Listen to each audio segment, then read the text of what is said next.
Et alors justement, Djongolo et Jay Luava, tout l'intérêt de cette interview, c'est de présenter ce septième album de Jelou, un album Cameroun Everlasting, sorti, je le disais, le 16 novembre 2020, un album hommage à la musique populaire camerounaise. Alors, j'ai noté 12 reprises inédites des grands, j'allais dire, artistes camerounais, vivants et certains décédés. On nommera comme ça Jean Coco Aladin, Echo Roosevelt, Manu Dibango, La Rodia, Martin Messi, qui d'autre encore que j'oublie? Ah, j'en oublie certainement. Ah, Tout Etoubania, gagnant. euh, et Combi Brillant. Oui. Et, vous avez travaillé vraiment, j'allais dire, sur le Cameroun du nord au sud et d'est en ouest. C'est vraiment la spécificité de cet album. Euh, il dure 1 heure. Vous avez fait 3 autres créations. C'est très très riche. Comment on aborde un tel projet euh, après, après avoir déjà sorti 6 albums, un tel projet, je veux dire, historique, parce que c'est une empreinte historique que vous laissez, Jelou. Oui, c'est une espèce de voyage dans le temps parce que je suis allé chercher très loin. Et les toutes premières musiques que j'ai écoutées euh, depuis que je suis né, quoi, les toutes premières musiques, et jusqu'aux musiques plus actuelles. Et ça m'a demandé beaucoup d'efforts pour aller rechercher la quintessence de ces musiques. Parce que ces musiques, aujourd'hui, quand vous écoutez les versions originales, des fois, vous êtes perdu. Donc, il fallait aller chercher les mélodies essentielles de ces musiques pour les remettre au goût du jour. Donc, c'est vraiment un voyage dans le temps et aussi dans l'espace parce que au niveau du Cameroun, je suis allé chercher, vous savez, il y a beaucoup de passages culturels chez nous. La musique de l'Ouest ne ressemble pas à la musique du Sud, qui ne ressemble pas à la musique du Nord. Et tout ça, donc, il a fallu que j'aille rechercher ces musiques de tous les coins du Cameroun pour faire un package pour essayer de les rendre un peu, comment dire, standard au niveau international. Il fallait que je les présente de manière universelle pour que vous, par exemple, le français, vous puissiez les écouter sans être trop perdu, quoi. Donc, c'est ça le but C'est ça qui est fort, c'est que on va écouter là dans un instant un petit extrait du titre Attends-moi d'Echo Roosevelt, qui est un titre qui a cartonné au Cameroun, sorti en 1980 sur le label Dragon Phoenix, si je ne dis pas de oui, bêtises. tout à Et fait. vous avez fait une reprise instrumentale de cette musique. Alors juste avant qu'on visionne la vidéo, Jelou et maintenant j'allais vous appeler Djangolo et Chamal, pardon. Je vous demande qu'est-ce que vous en gardez comme souvenir de la création ensemble de cet album?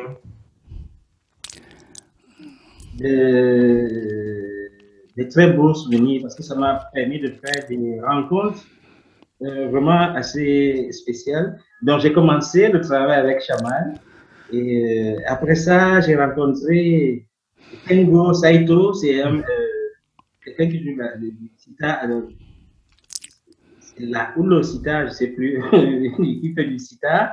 Et lui, il est d'origine japonaise. Donc, vous vous rendez compte, le mixage, euh, l'Inde, l'Afrique, le Japon, les États-Unis, tout ce monde l'a réuni autour d'une chanson.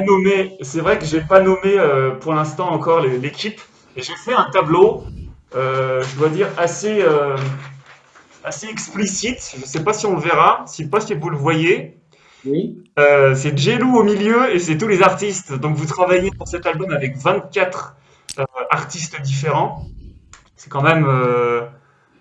Hop, nous avons dû- c'est une bonne nouvelle. Vous manquez de temps. Nous avons supprimé la durée limite de 40 minutes sur votre réunion de groupe. Ah bah, tant mieux. ah, ok. Donc nous aurons peut-être un peu plus de temps pour l'interview. Tant mieux.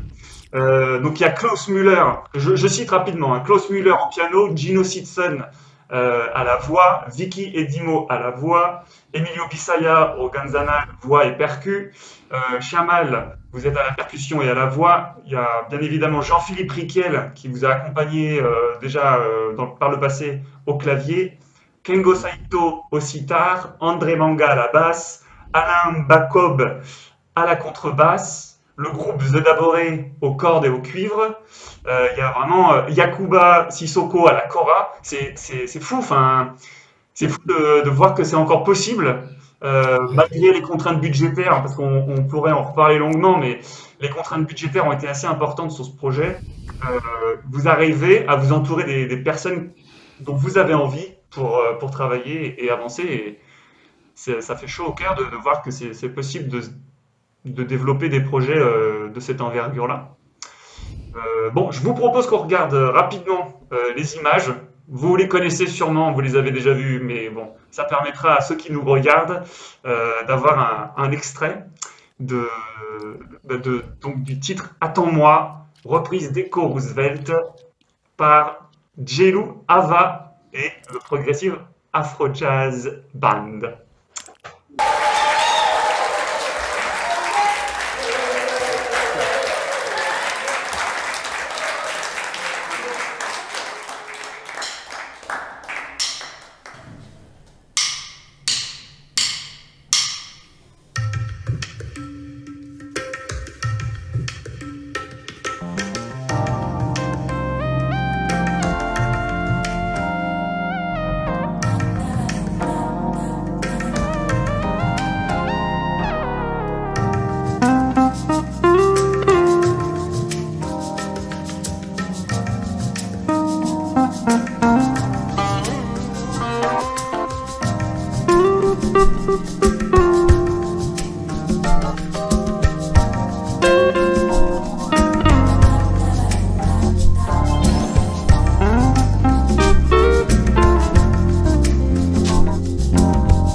Les images du coup.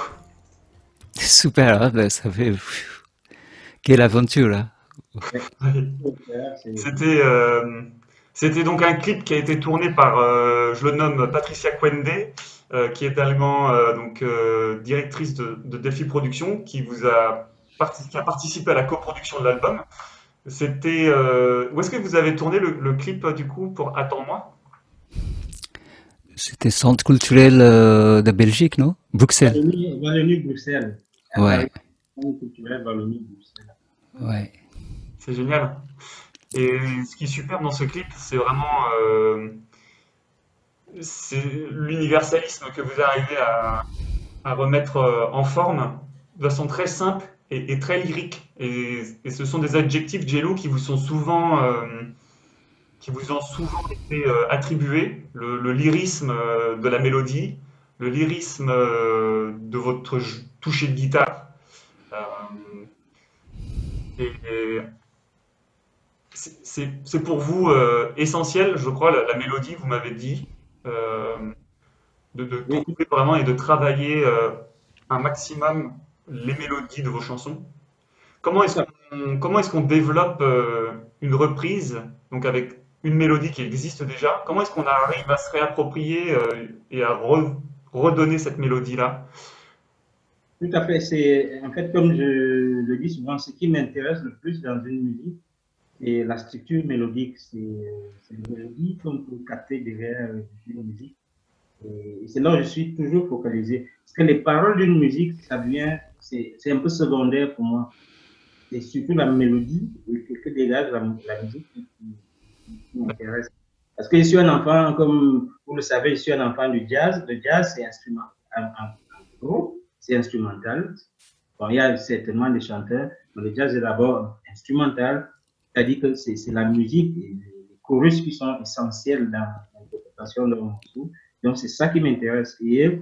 Et ce que je fais, c'est que quand j'ai une mélodie, par exemple, une chanson qui a été faite, je me focalise sur la mélodie. Et je vois dans quelle mesure je peux développer, développer cette mélodie. C'est un peu comme à l'école, une dissertation, on vous donne un sujet, maintenant, c'est à vous ou un sujet philosophique, c'est à vous de développer maintenant ce qu'on vous a dit. C'est ce que j'applique un peu au niveau musical. D'accord. Oui, c'est vraiment un travail de structure. Il y a une structure que vous développez au fil du temps, quoi. Oui, tout à Et fait. vous, Chamal, c'est vous qui ouvrez la musique de Attends-moi à la De percussion indienne. Je suis désolé, j'ai oublié le nom hmm, de tabla, le tabla. table. Ouais. Euh, est-ce que, est-ce que la percussion indienne, est-ce que la percussion indienne vient renforcer quelque chose de différent par rapport à la percussion traditionnelle africaine? Qu'est-ce qui, pour vous, qu'est-ce qui ça? Ouais, c'est un autre langage, hein, parce que le tabla, c'est des, il a un langage très particulier de tabla. Et donc, je pense que c'est ça l'originalité des percussions indiennes. Surtout tabla, par exemple, chaque frappe, il correspond à une syllabe. Ta. Donc, T, T, ta, ta. Donc, et puis la main gauche qui amène la basse, qui amène des langages comme takadimi, takajum, des choses comme ça. Terikitatak, terikitatak, terikitatak, terikitazin. Takita takadim, takita dim, dim, tadin, takita takadim. Terikitatak, terikitatak, terikitakadim, tadin, takita takadim. Takadimit, junu takadimit, junu takadimit, junu takita takita dim, takadim, jim takadim, jim takita takita takadimit, takajunu ta. Par exemple, la cantate, c'est takadimi, takajunu, takadimi, takajunu, takadimi, takajunu, takadimi, takajunu. 1, 2, 3, 4, c'est 4 temps. Mais, par exemple, si je vous fais un 5 temps, le battement, c'est différent. 1, 2, 3, 4, 5. 1, 2, 3, 4, 5. Din, na, din, din, na. Tin, na, din, din, na. Un 7 temps. Takit, tak, dimi, takit, taka, dimi. Donc, et on pouvait swinguer tout ça avec des langages, avec ce qu'on a envie de faire, ce qui va marcher avec la musique proposée. Parce que sur la musique de Jelou, qui j'ai travaillé, j'ai fait des tablas, il a fallu carrément trouver des choses justes qui marchent. J'espère que ça a marché chez Jelou qui sait. Bien sûr que ça marche, super bien.